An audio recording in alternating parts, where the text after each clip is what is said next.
Hello, friends. First of all, I want to thank you very much for your tremendous support we feel. I'm working in the Ukrainian Catholic University here, and we have a wide network of international contacts, and all those people are writing to us, sending us their uh, encouragements and so on. And also personally, I received many very positive feedbacks about these videos, not about videos themselves, but about support about the situation. And we feel that support from the international community, meaning, first of all, ordinary people, we would love to see more support from political leaders of the West. Regarding the situation here on the ground, we were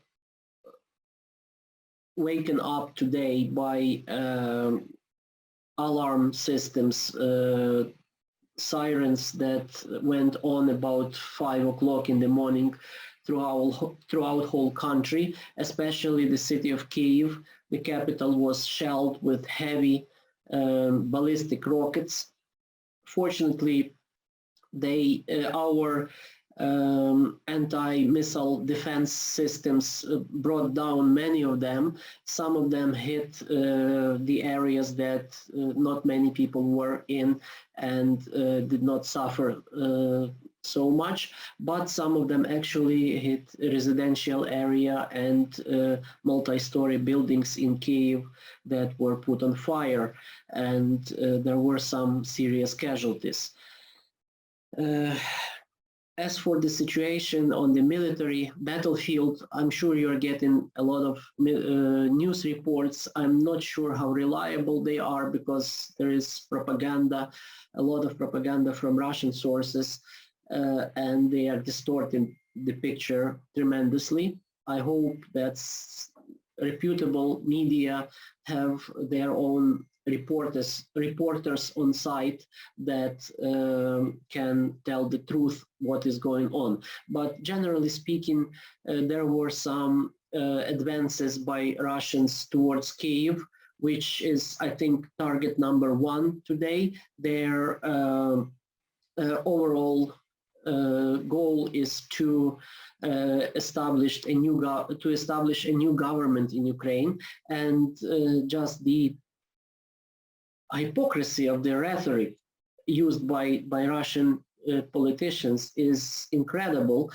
because what they say is that we want to give Ukrainians a new chance to elect really democratic government that will be friendly towards Russia, not those Nazis and fascists that are in Kyiv today.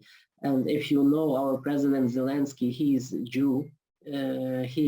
He is of Jewish faith and Jewish ethnicity. He is openly recognizing that and is proud for that.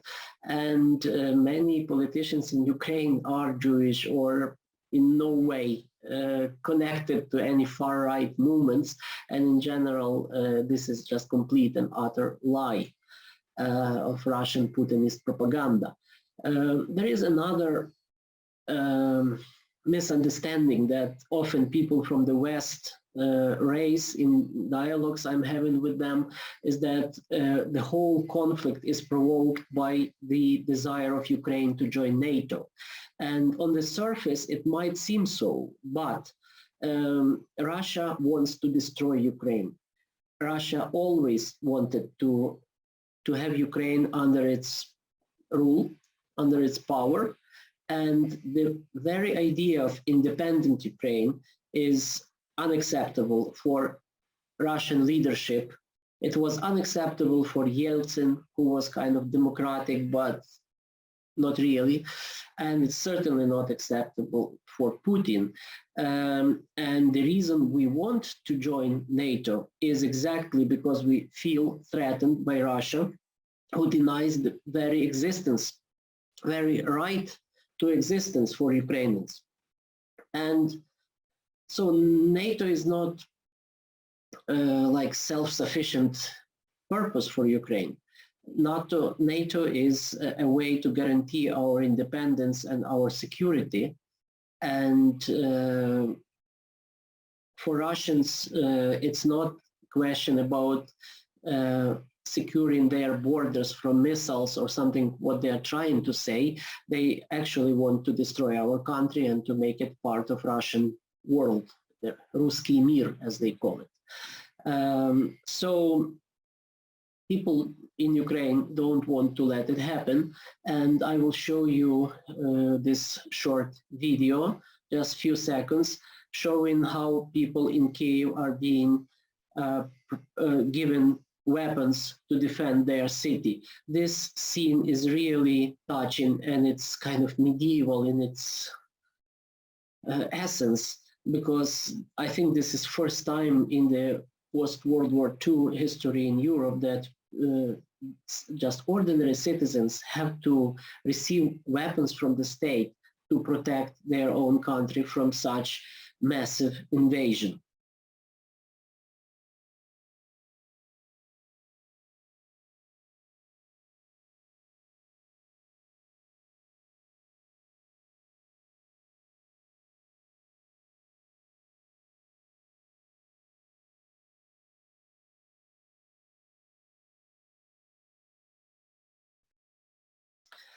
There is a second video I want to show, is a man who is stopping Russian military vehicles with his body.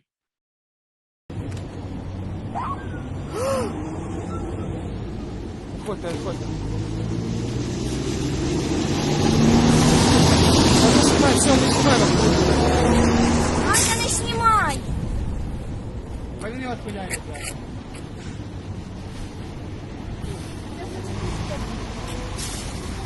Та що? Убери! Аня, камеру бери на! Ні! If you see, I think this man has much more courage and honestly much more balls than all the Western leaders taken together. Because what we are getting now, all those responses from the West, is from various countries, is this powerless sanctions they are putting on some oligarchs, on some banks, all those nuanced financial mechanisms that are good, but they must have been introduced like 7 years ago, after Crimea, after the beginning of Putin's aggression. Today, every hour counts. Maybe in 10 hours, Kyiv will fall. Maybe half of Ukraine will be taken over in 10 days or so. We believe not. Our army is strong, but without international support, without effective international support, we cannot do anything. I understand all those precautions about the possibility of nuclear war, about the World War III, of course, but you have to understand that Putin feeds on our fear. It's not type of politician that understands civilized methods of negotiations and civilized logic. It's a barbarian tyrant who turned his own country into something beyond imagination. There is no rule of law, there is no democratic elections, there is no opposition, and he wants to turn Ukraine into something just like that. And the way to stop him, the way to not to let it happen, is to show some strength, not to speak about financial instruments that will be denied to Russians, not to speak about some minor inconveniences for Russian oligarchs. You know, like Audi stopped selling their cars in Russia. Oh, how terrible. They are already scared. They are already pulling their tanks back. No, it's not going to happen. The West has to show some strength, and Putin will stop exactly where the strong arm of the West is. And how to do that is obviously up to politicians, but something more has to be done. So those of you friends who want to support Ukraine, who are watching this video, please put some pressure on your governments, speak to your media, speak to your society that something has to be done about this largest and most dangerous war in the post-World War II Europe. Thank you for watching. Please share this video and please check this channel, subscribe to this channel, as I will be posting these updates for as long as I can, or as long as this active phase of the war will last. Thank you very much.